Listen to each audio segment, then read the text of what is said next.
कभी सोचा है कि जब हम कुछ कहते हैं तो हमारे मन की बात दूसरे के मन तक पहुंचती कैसे है?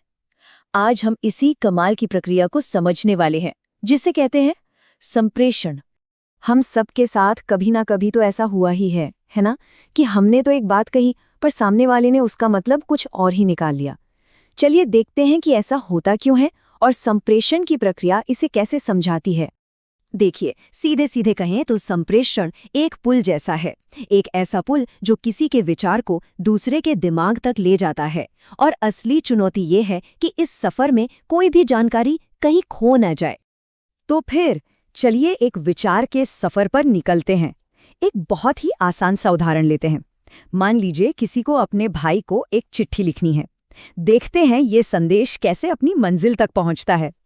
ये है संप्रेषण का पूरा रोड मैप। हर संदेश, चाहे वो एक छोटा सा टेक्स्ट मैसेज हो या कोई बहुत बड़ा भाषण, इसी रास्ते से होकर गुजरता है। एक एक करके इन सबको समझते हैं। तो इस कहानी का जो सबसे पहला किरदार है वो है प्रेषक, यानी वो इंसान जिसके दिमाग में सबसे पहले कोई बात आई, कोई विचार आया जिसे वो किसी और से बांटना चाहता है। अब प्रेषक के मन में जो विचार है उसे भेजने के लिए किसी रूप में तो ढालना पड़ेगा ना, है ना? इसी को कहते हैं कूटबद्धीकरण या एनकोडिंग। जैसे तुम कैसे हो कि भावना को कागज पर शब्दों में उतारना। और ये रहा हमारा संदेश, वो असल जानकारी जो भेजी जा रही है। हमारे इस केस में ये चिट्ठी में लिखे हुए शब्द हैं, कैसा है, मैं ठीक हूँ। अच्छा, अब संदेश तैयार है, पर वो जाएगा कैसे? उसे एक सवारी चाहिए, और यही सवारी है माध्यम या चैनल। ये आवाज हो सकती है, इंटरनेट हो सकता है, या हमारे उदाहरण की तरह पुरानी भरोसेमंद डाक सेवा। और फिर आती है मंजिल, जहां हमारा प्राप्तकर्ता है। इस कहानी में ये वो भाई है जिसे चिट्ठी मिलती है, जिसके लिए ये पूरा संदेश भेजा गया था। अब प्राप्तकर्ता उस संदेश का मतलब समझेगा। वो लिखे हुए शब्दों को पढ़ेगा और उनके पीछे की भावना को महसूस करेगा। इसी को कहते हैं विकूटबद्धीकरण या डीकोडिंग, मतलब कोड को वापस विचार में बदलना। लेकिन एक मिनट, कहानी यहाँ खत्म नहीं होती। एक सफल संप्रेषण कभी भी एक तरफा नहीं होता। अभी इस चक्र का पूरा होना बाकी है। और यहीं पर एंट्री होती है प्रतिपुष्टि यानी फीडबैक की। ये वो चीज़ है जो एक साधारण से संदेश को एक जीती जागती बातचीत में बदल देती है। जैसे भाई का जवाब में चिट्ठी लिखना। इससे भेजने वाले को पता चल जाता है कि हाँ, मेरी बात पहुंच गई और सही सही समझ भी ली गई। वैसे फीडबैक सिर्फ जवाब देना ही नहीं होता। किसी की बात सुनकर सिर हिलाना या मुस्कुराना भी एक बहुत ताकतवर फीडबैक है। अब सवाल ये है कि अगर ये प्रक्रिया इतनी सीधी है तो फिर इतनी गलतफहमियां क्यों होती हैं? क्योंकि हर कहानी में एक विलेन होता है, और हमारी इस कहानी में भी एक है। तो मिलिए इस कहानी के विलेन से। शोर यानी नॉइज। ये वो कोई भी चीज है जो हमारे संदेश को उसकी मंजिल तक सही सलामत पहुंचने से रोकती है। देखिए, शोर का मतलब सिर्फ तेज आवाज नहीं है। फोन पर बात करते हुए खराब कनेक्शन भी शोर है। बहुत मुश्किल शब्दों का इस्तेमाल भी एक तरह का शोर है। और तो और हमारे मन में बैठे पुराने ख्याल और पूर्वाग्रह भी शोर का ही काम करते हैं, जो हमें संदेश का सही मतलब समझने से रोकते हैं। और हाँ, ये पूरी प्रक्रिया सिर्फ दो लोगों की बातचीत पर ही लागू नहीं होती है।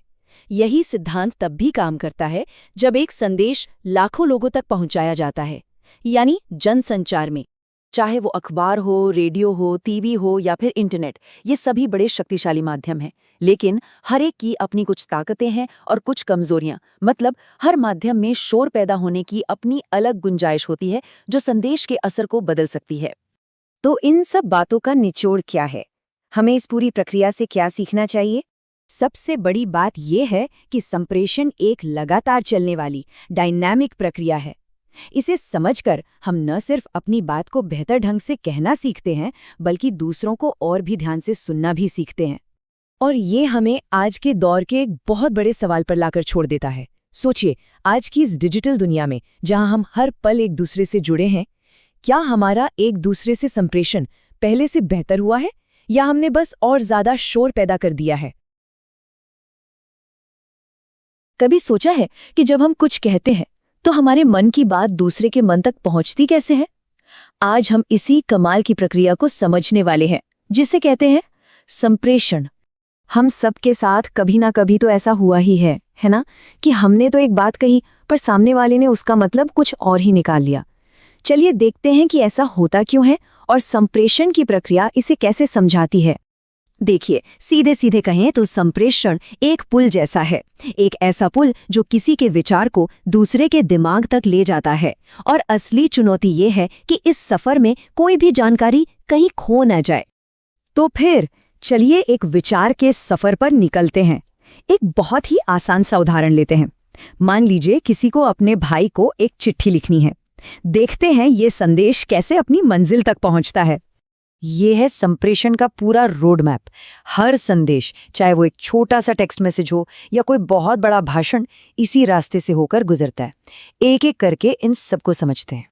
तो इस कहानी का जो सबसे पहला किरदार है वो है प्रेषक, यानी वो इंसान जिसके दिमाग में सबसे पहले कोई बात आई, कोई विचार आया जिसे वो किसी और से बांटना चाहता है।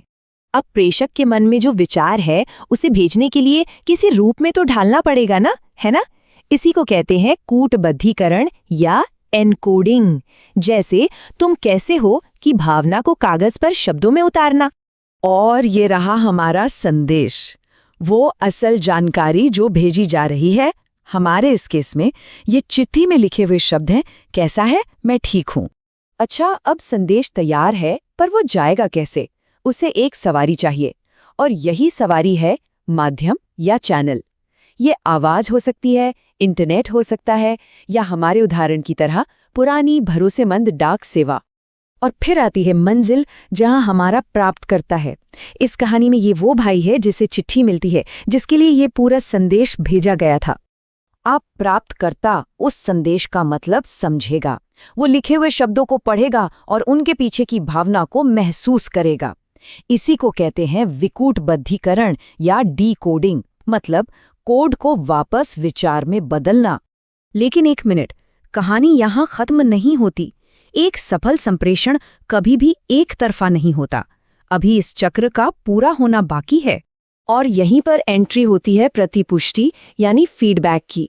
ये वो चीज़ है जो एक साधारण से संदेश को एक जीती जागती बातचीत में बदल देती है। जैसे भाई का जवाब में चिट्ठी लिखना, इससे भेजने वाले को पता चल जाता है कि हाँ, मेरी बात पहुंच गई और सही सही समझ भी ली गई। वैसे फीडबैक सिर्फ जवाब देना ही नहीं होता, किसी की बात सुनकर सिर हिलाना या मुस्कुराना भी एक बहुत ताकतवर फीडबैक है।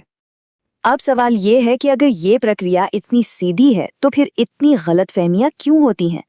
क्योंकि हर कहानी में एक विलेन होता है, और हमारी इस कहानी में भी एक है। तो मिलिए इस कहानी के विलेन से, शोर यानी नॉइज।